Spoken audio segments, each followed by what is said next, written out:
¿Qué harías si fueras el rey más poderoso de tu tiempo, no tuvieras herederos y estuvieras a punto de morir tras décadas de batallas incesantes? Seguramente pensarías en un sobrino, en un primo o en algún noble de confianza, pero Alfonso I de Aragón, apodado el Batallador, decidió hacer algo que hizo temblar los cimientos de la cristiandad y que todavía hoy, casi 1000 años después, nos deja con la boca abierta. Imaginen la escena.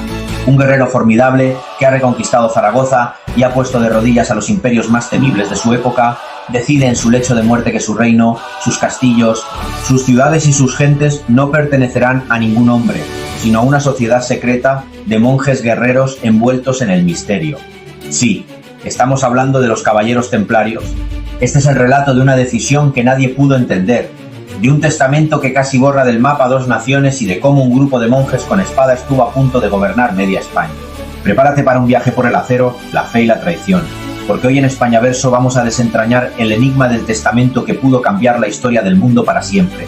Antes de adentrarnos en los secretos de los monjes guerreros y descubrir por qué un rey decidió entregarles su corona, si te apasiona la historia de España y quieres que sigamos rescatando del olvido estos momentos épicos de forma rápida y sencilla, como nos gusta en esta comunidad, dale a me gusta, suscríbete a España Verso y activa la campanita.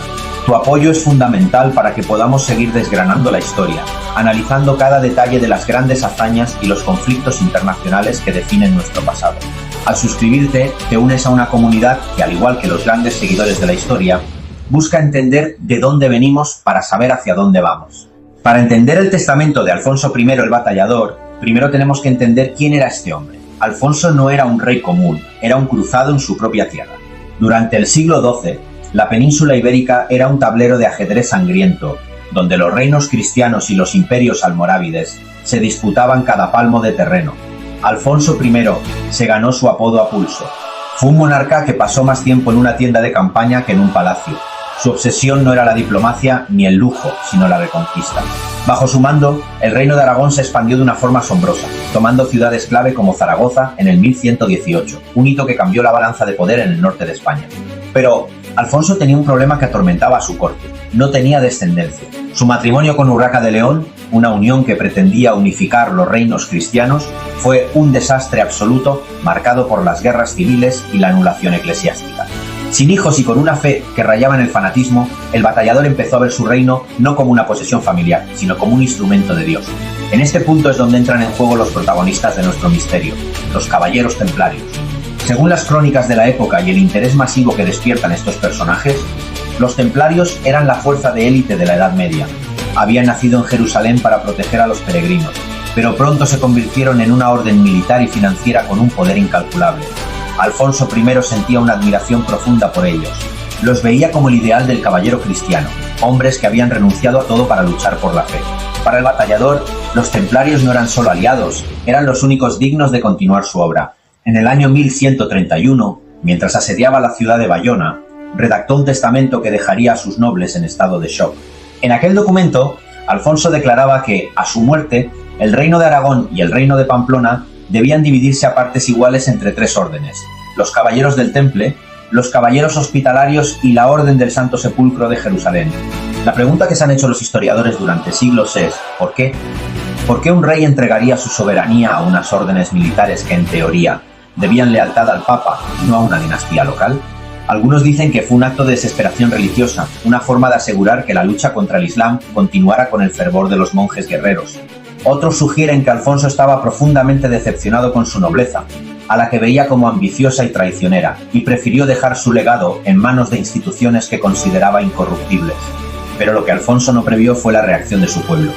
Cuando el rey murió en el 1134 tras la desastrosa batalla de Fraga, el testamento cayó como una bomba sobre Zaragoza y Pamplona.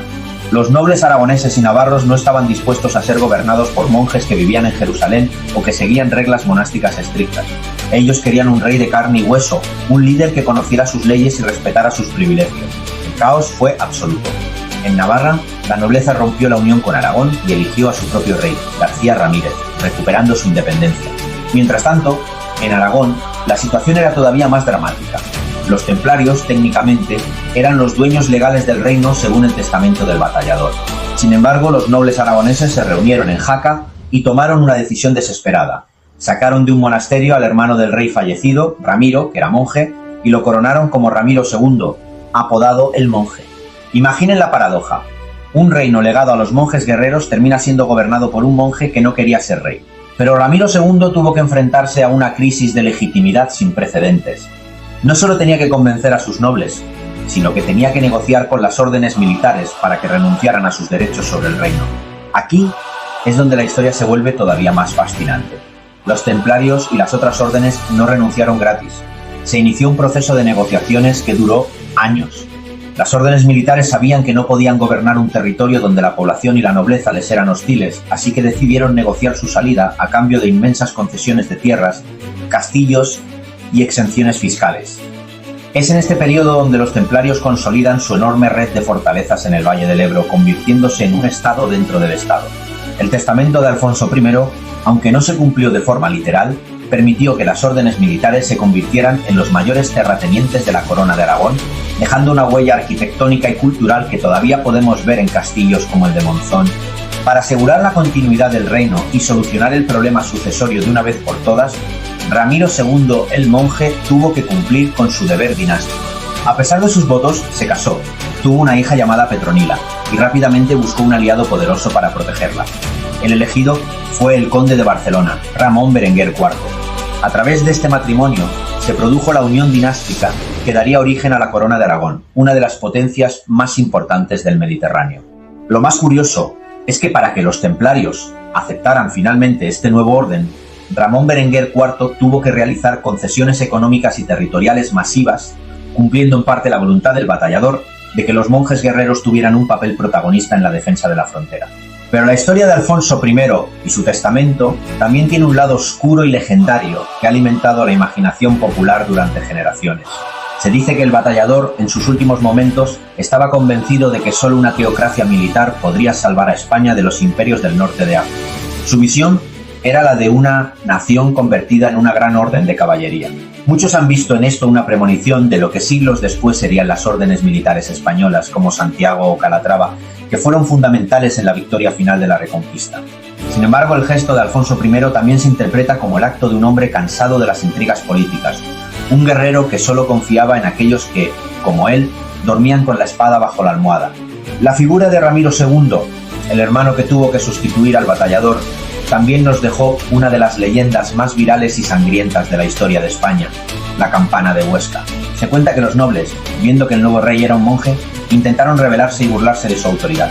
Ramiro, siguiendo el consejo de su antiguo abad, convocó a los nobles más poderosos a Huesca con el pretexto de mostrarles una campana que se oiría en todo el reino. Cuando llegaron, el rey los hizo pasar uno a uno y les cortó la cabeza, formando con ellas un círculo en el suelo y usando la cabeza del noble más rebelde como badajo de la campana.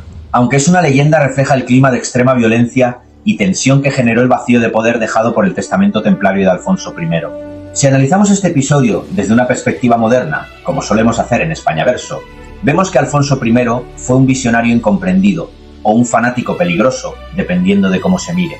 Su decisión de dejar el reino a los templarios puso en peligro la existencia misma de Aragón, pero al mismo tiempo provocó la reconfiguración política que permitió el nacimiento de una potencia mediterránea. Los templarios, por su parte, demostraron ser maestros de la diplomacia y las finanzas, transformando un testamento imposible de cumplir en una fuente de riqueza y poder que mantendrían durante casi 2 siglos en tierras españolas. Hoy en día, cuando visitamos los castillos templarios que salpican nuestra geografía, debemos recordar que esas piedras no estarían allí si un rey guerrero no hubiera decidido un día de 1131 que su única familia eran sus compañeros de armas. El testamento de Alfonso I el Batallador sigue siendo uno de los documentos más enigmáticos de nuestra historia, un recordatorio de una época en la que la fe y el acero dictaban el destino de los hombres. Alfonso murió soñando con una España gobernada por la cruz y la espada, y aunque su sueño no se cumplió tal como él quería, su legado forjó los cimientos de lo que hoy somos. Aquel rey que quiso entregar su trono a los monjes guerreros nos enseñó que la historia no siempre sigue el camino más lógico, sino el que dictan las pasiones y las creencias de quienes tienen el poder de decidir. La próxima vez que veas una cruz templaria, recuerda que hubo un tiempo en que esa cruz fue la dueña legal de todo un reino español. Gracias por acompañarnos en este viaje por los secretos de nuestra tierra. Si te ha gustado descubrir por qué el batallador prefirió a los templarios antes que a su propia nobleza, no olvides compartir este vídeo con otros amantes de la historia. La historia de España es un tesoro inagotable de hazañas y misterios, y aquí en España Verso seguiremos desenterrándolos para ti. Nos vemos en el próximo episodio, donde continuaremos explorando los rincones más épicos y desconocidos de nuestro pasado. Hasta la próxima, historiadores.